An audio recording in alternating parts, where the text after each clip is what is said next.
बुझी मोमबत्ती। एक पिता अपनी 4 वर्षीय बेटी लिली से बहुत प्रेम करता था। ऑफिस से लौटते वक्त वह रोज उसके लिए तरह तरह के खिलौने और खाने पीने की चीजें लाता था। बेटी भी अपने पिता से बहुत लगाव रखती थी और हमेशा अपनी तोतली आवाज में पापा पापा कहकर पुकारा करती थी। दिन अच्छे बीत रहे थे कि अचानक एक दिन लिली को बहुत तेज बुखार हुआ। सभी घबरा गए।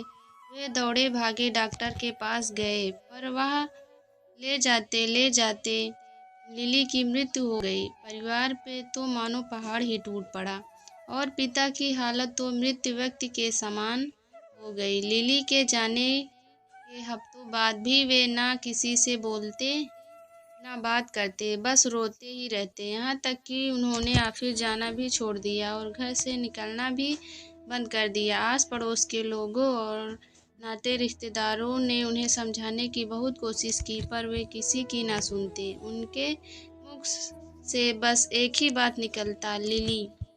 एक दिन ऐसे ही लिली के बारे में सोचते सोचते उनकी आंख लग गई और उन्हें एक स्वप्न आया। उन्होंने देखा कि स्वर्ग में सैकड़ों बच्चियां परी बनकर घूम रही हैं।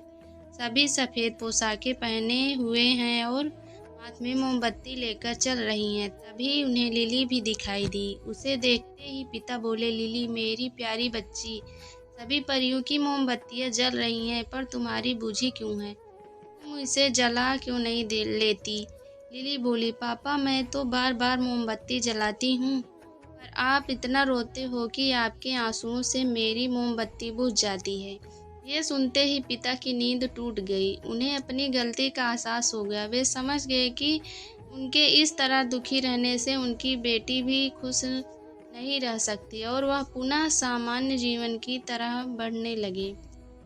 दोस्तों, किसी करीबी के जाने का गम शब्दों से बयान नहीं किया जा सकता, पर कहीं ना कहीं हमें अपने आप को मजबूत करना होता है और अपनी जिम्मेदारियों को निभाना होता है, और शायद ऐसा करना ही मरने वालों की आत्मा को शांति देता है। इसमें कोई संदेह नहीं कि जो हमसे प्रेम करते हैं वे हमें खुश ही देखना चाहते हैं, अपने जाने के बाद भी। अगर हमारी कहानी आपको पसंद आए तो कृपया हमारे वीडियो को लाइक, शेयर और हमारे चैनल को सब्सक्राइब करें। धन्यवाद।